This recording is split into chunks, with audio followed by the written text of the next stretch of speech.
Hi friends, this is sorry. Cinema bus அப்டேட்டில் ஒரு மாசான ஒரு அப்டேட்டோட வந்திருக்கேன்.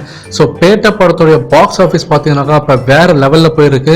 ஸோ நேத்தியோட இந்த படம், அதாவது 23ஆம் தேதியோட இந்த படம் வேர்ல்டு வைடில் 200 கோடி கிராஸ் பண்ணியிருந்தா இப்போ நமக்கு ஒரு லேட்டஸ்டான ஒரு தகவல் கிடைச்சிருக்கு. இது பார்த்தீங்கன்னாக்கா ஃபேன்ஸுக்கு ஒரு மிகப்பெரிய ஒரு சந்தோஷமான ஒரு தகவல் கூட சொல்லலாம். அதேமாரி அவங்களுக்கு ரொம்பவே ஒரு நிம்மதியான ஒரு தகவல் சொல்லலாம். ஏன்னா நம்ம எல்லாருக்குமே தெரியும், நடுவில் 2 படங்களுக்கு பேட்டைக்கும் சரி விஸ்வாசம் படத்துக்கும் சரி எந்த அளவுக்கு பாக்ஸ் ஆஃபீஸில் ஒரு கிளாஷ் இருந்ததுன்னு தெரியும். ஸோ போன வாரம்லாம் பார்த்தீங்கன்னாக்கா ஃபுல் அண்ட் ஃபுல் ஆளுக்கு பேட்டி பார்த்தீங்கன்னாக்கா வேற லெவலில் கொடுத்துருந்தாங்க. அது இருந்தாலுமே கூட ஒரு பக்கம் போட்டி இருந்தது. ஸோ இப்போதைக்கு நமக்கு கிடைச்ச ஒரு தகவல் என்னக்கா, பாக்ஸ் ஆஃபீஸில் நின்று விளையாடினார் ரஜினி சார். ஸோ 200 crores இப்போ அஃபிஷியலாக நேத்தியோட கிராஸ் பண்ணிட்டு தான் தகவல் சொல்லியிருக்காங்க. இப்போ அடுத்து வரக்கூடிய நாட்கள் பார்த்தீங்கன்னாக்கா எதுவும் பெரிய படம் எதுவும் ரிலீஸ் ஆகாத நேரத்தில் ஸோ இந்த வீக்கெண்டும் பாக்ஸ் ஆஃபீஸில் மிகப்பெரிய லெவலில் இந்த படம் கலக்குன்னு சொல்கிறாங்க. ஸோ ஃபேன்ஸ் நீங்கள் கீழே கமெண்ட் பண்ணுங்க, ரஜினி சாரோட அந்த மாஸ் பிரசன்ஸ் ஒன்னே போதும் படம் 200 கோடிக்கு மேலே அசால்ட்டாக கலெக்ட் பண்ணிருக்கு.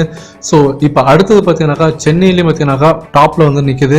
ஸோ சென்னையில் அதிகபட்சமாக வசூல் குவிச்ச ஒரு படமாக வரப்போகுது இந்த வருஷத்துலன்றது எந்த ஒரு ஐயமும் இல்லை. ஏன்னா இந்த மாரி ஒரு ஓப்பனிங் வேற எந்த படத்துக்காக, ரஜினி சார் படத்துக்கு தவிர வேற யாருக்கா கிடைக்குமா அப்படின்னு பார்த்தாக்கா கண்டிப்பாக இல்லைன்னு தான் நான் சொல்வேன்.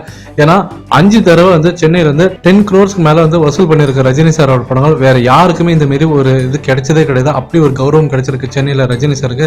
சென்னை ஒரு மிகப்பெரிய கோட்டன் கூட சொல்லலாம். அதே மாதிரி ஓவர்சீஸ்ல பார்த்தீங்கன்னாக்கா நம்ம தமிழ் சினிமா பொறுத்த வரைக்கும் முடிசூடா மண்ணுன்னு தான் சொல்லுவேன் ரஜினி சார். நான் ஏன்னா அமெரிக்காவாக இருக்கட்டும், சிங்கப்பூர், மலேசியாவாக இருக்கட்டும், ஆஸ்திரேலியாவாக இருக்கட்டும், இங்கிலாந்து, பிரான்ஸாக இருக்கட்டும், எல்லா இடத்துலையும் பார்த்தீங்கன்னாக்கா ரஜினி சாருக்கு எப்படி லோக்கலாக நம்ம தமிழ்நாட்டில் எந்த அளவுக்கு ஒரு மாசான அவருக்கு ஒரு வரவேற்பு இருக்கும், அதே லெவலில் தான் அவருக்கு ஓவர்சீஸ்லையும் இருக்குது. ஏன்னா அந்த அளவுக்கு பார்த்தீங்கன்னாக்கா அவரோட புகழோட உச்சியில் இருக்கிறாரு. ஏன்னா அதுதான் ஒரு முக்கியமான காரணம். ஸோ ஃபேன்ஸ் நீங்கள் கீழே கமெண்ட் பண்ணுங்க. நடுவில் நிறைய பேர் சொன்னாங்க ரஜினி சார் இதோட சினி ஃபீல்டு விட்டு போயிட்டா நல்லா இருக்கும், ரஜினி சார் இதோட படங்கள் நடிக்கிறத நிறுத்தினா நல்லா இருக்கும் அப்படின்னு சொல்லிட்டு நிறையாவே சொல்லியிருந்தாங்க.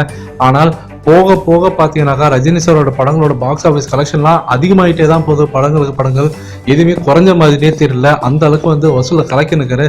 ஸோ ரஜினி சார் இன்னும் எவ்வளோ படங்கள் நடித்தா நல்லா இருக்கும், இன்னும் எவ்வளோ நாளைக்கு அவரால் படங்கள் இந்த அளவுக்கு அசால்ட்டாக பிளாக் பஸ்டர் கொடுக்க முடியும்.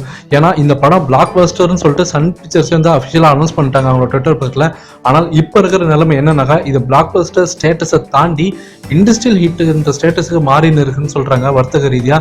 ஸோ எந்த அளவுக்கு நீங்கள் இந்த படத்தை பார்த்துட்டு எந்த அளவுக்கு குஷியாக இருக்கீங்க இந்த கலெக்ஷன்ஸை பார்த்துன்னு சொல்லிட்டு நீங்கள் சொல்லுங்கள் ஃப்ரெண்ட்ஸ்.